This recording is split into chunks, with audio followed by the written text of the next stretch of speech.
'abdi. Kalau hamba memulai membaca alhamdulillahirabbil alamin, maka aku jawab. Ingat ya, kalimat Al-Fatihah itu dijawab oleh Allah. Bacaan Al-Fatihah dijawab. Karena itu perbaiki bacaannya.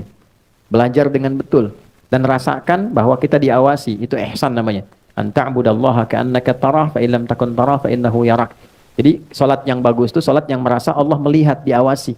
Sehingga karena merasa diawasi, kita perbaiki bacaan kita supaya benar. Malu di hadapan Allah bacaan enggak bagus.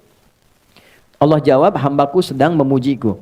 Wa idza qala al-'abdu alhamdulillahi rabbil alamin, qala Allah azza wa jalla athna 'alayya 'abdi. Ketika hamba sampai ke kalimat Ar-Rahmanir Rahim, Allah menjawab, hambaku sedang menyanjungku. Wa idza qala al-'abdu maliki yaumiddin, ketika hamba sampai pada kalimat maliki yaumiddin, Allah menjawab, majjadani 'abdi, hambaku sedang mengagungkanku.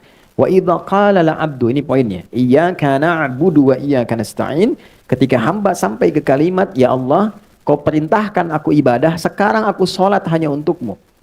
Dan kau perintahkan aku memohon kepadamu, sekarang aku minta hanya padamu. Karena prinsip sholat ketika diperintahkan itu senafas dengan permohonan solusi. Itu ada di Al-Baqarah ayat 45. Wasta'inu bis-sabri was-shalah. Engkau punya masalah, terima dengan sabar, minta tolong lewat sholat. Lalu kita katakan, iyyaka na'budu, engkau perintahkan aku sholat, sekarang aku sholat padamu ya Allah.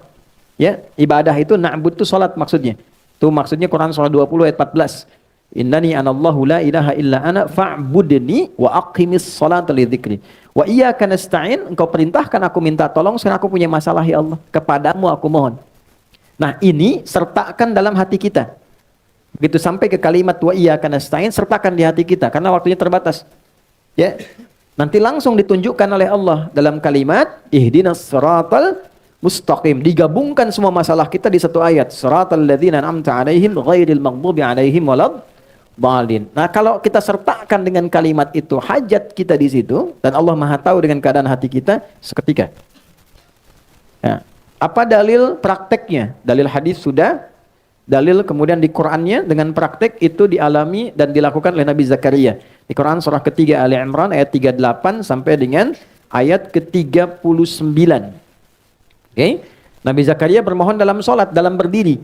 Hunalika da'a Zakaria rabbah qala rabbi habli min ladunka dzurriyyatan thayyibah innaka sami'ud du'a.